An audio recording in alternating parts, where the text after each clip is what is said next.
games aqui na Play TV. E hoje veremos a guerra dos consoles que aconteceu lá nos anos 90. No último episódio vimos que a indústria dos videogames renasceu das cinzas com a empreitada da Nintendo ao trazer o NES para o ocidente e fazer do Mario o seu próprio Mickey. Com jogos e gráficos bonitos ao som de 8 bits, a Big N fez seu império e dominou a indústria que praticamente era só ela até o final da década. Mas o que ela não sabia era que alguém estava prestes a declarar guerra. Mas antes, lá na década de 80, Hayao Nakayama, presidente e CEO da SEGA, em 1986 acreditava que podia desbancar a Nintendo e assumir a liderança do mercado de videogames. E com isso apostou na sua criação, Master System, também conhecido como Mark III.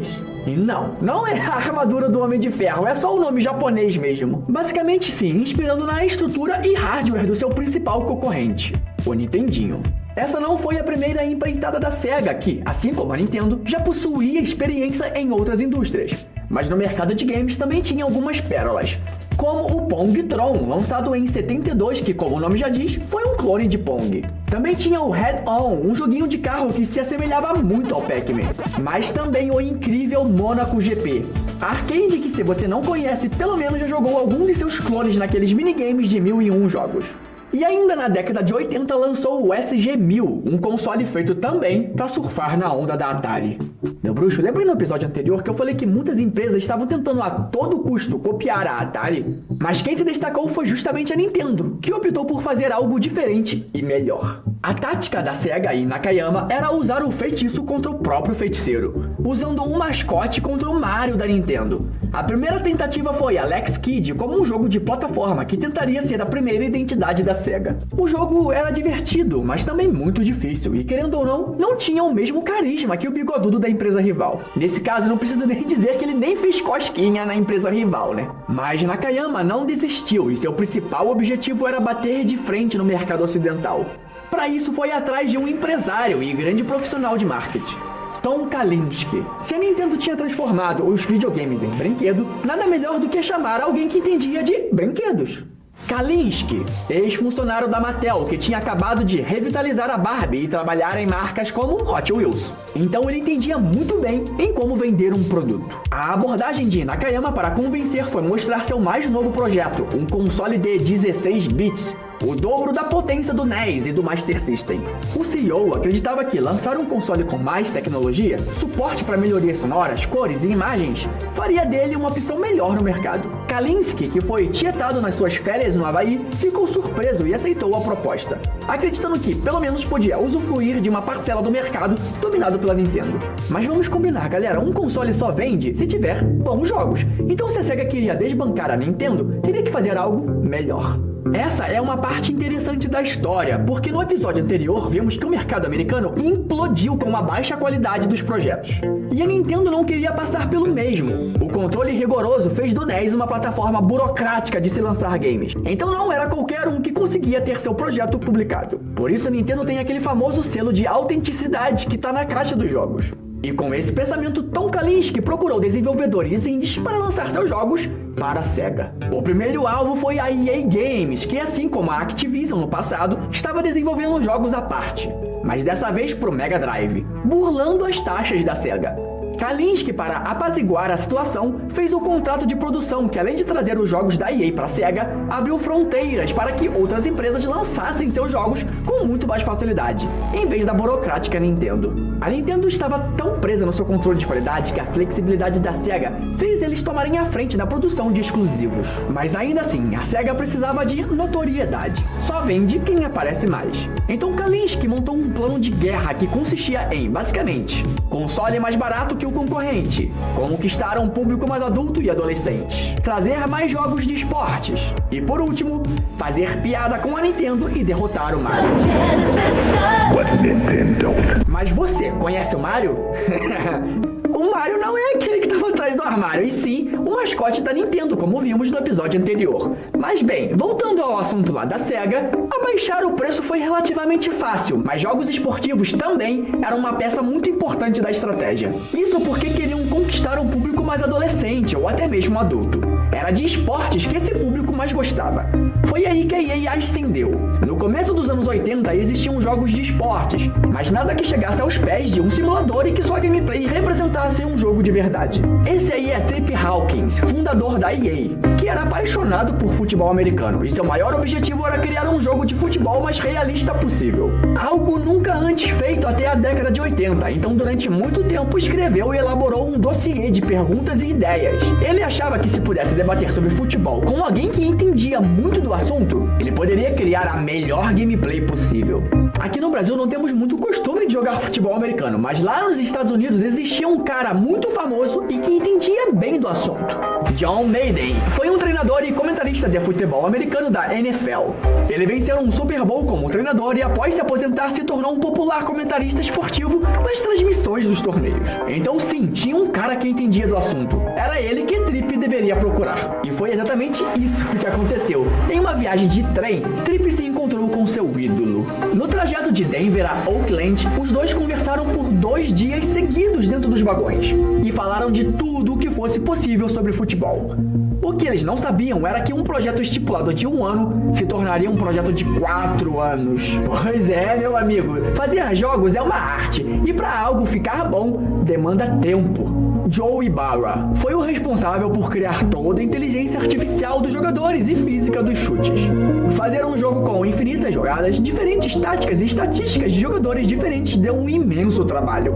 Mas finalmente, em 1988, o projeto saiu dos papéis e John Madden Football foi lançado para o Apple II, um mercado alternativo que ainda estava engatinhando. Mas lançar esse game em um console de 8 bits como o NES ou Master System era impossível.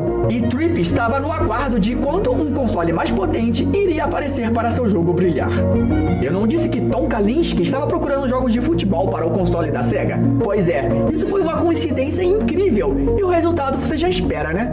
O Maiden para Mega Drive era fabuloso, com gráficos coloridos, tempo de resposta absurdo e para quem curte o esporte, também era muito divertido.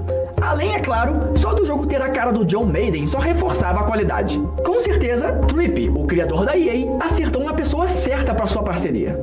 O DNA da EA em fazer jogos de esportes perdura até hoje e ainda podemos ver celebridades esportivas nas capas dos jogos. Depois de Maiden, inúmeros outros games começaram a aparecer no console da Sega, chamando ainda mais a atenção desse público-alvo. Mas voltando lá na lista de Kalinske, faltava um item, o mascote que desbancaria o Mario. A ideia dele era criar um anti-Mario e não como Alex Kidd, mas um personagem divertido, mais rápido e mais radical, e que representasse a potência do novo console Mega Drive. Ele precisava ser arrojado, elegante, aerodinâmico e, acima de tudo, veloz.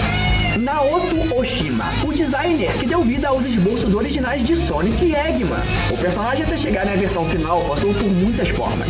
Um coelho, um cachorrão e até mesmo um homem feio de cabelos espetados. Mas no fim o ouriço acabou sendo o melhor. A SEGA praticamente vomitou o puro suco dos anos 90 no Sonic. Ele não podia ter só personalidade forte, ele precisava ser cool. Vibe bem Bart Simpson ou Gary Carvalho, por exemplo. Com tudo isso pronto, a SEGA precisava focar no seu público-alvo. A Nintendo tinha como foco crianças entre 9 e 13 anos, mas a SEGA acreditava que pessoas, adolescentes e adultos também gostariam de jogar videogame. Com isso, era hora de atacar a Nintendo com o slogan: Genesis faz o que a Nintendo não faz.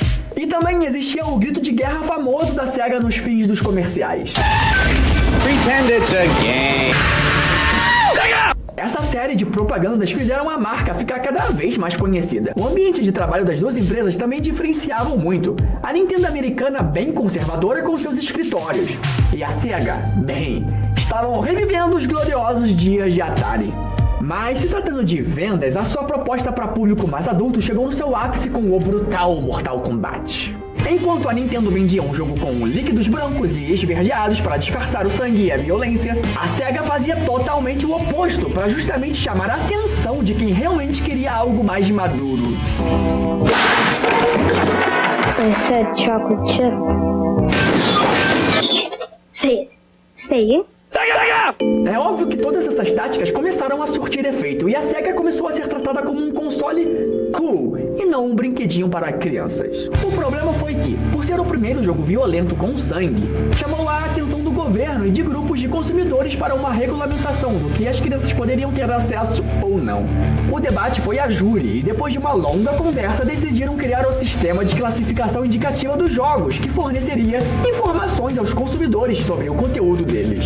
Mesmo sendo o catalisador dessa controvérsia, o game se destacou e se consolidou como uma das franquias mais rentáveis e famosas da indústria. Mas, se tratando da SEGA, ela conseguiu o que queria: ser mais cool, ter mais esportes e conquistar o público adulto. Então, pela primeira vez em quase uma década, a Nintendo estava atrás no mercado de consoles. Pois é, cara, tanto a Nintendo quanto a SEGA estavam com muito medo de que esse problema do Mortal Kombat afetasse a indústria de novo e ela acabasse desaparecendo de vez. Por isso, a classificação indicativa foi benéfica para todos.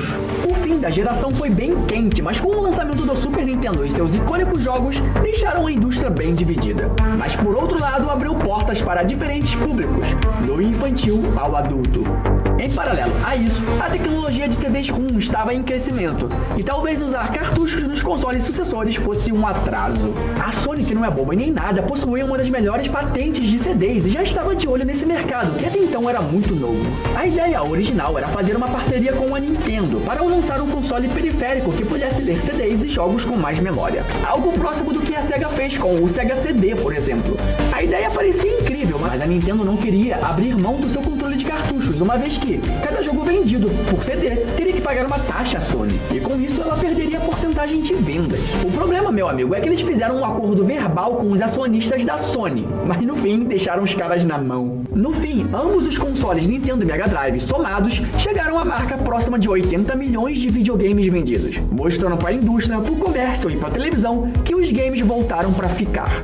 Mas será que a Sony desistiria de entrar nesse mercado tão novo e não aproveitar a sua patente de CDs? Um intruso acaba de chegar na guerra dos consoles, mas será que ele consegue desbancar o bigodudo supremo e o mascote mais rápido que existe?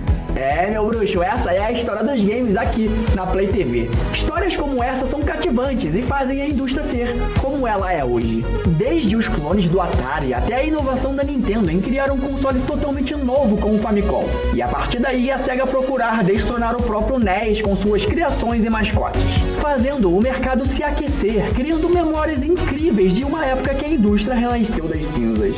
Eu sou o Leão Dourado e no próximo episódio veremos como a Sony conseguiu revolucionar a indústria com seus jogos 3D. Mas só aqui na Play TV.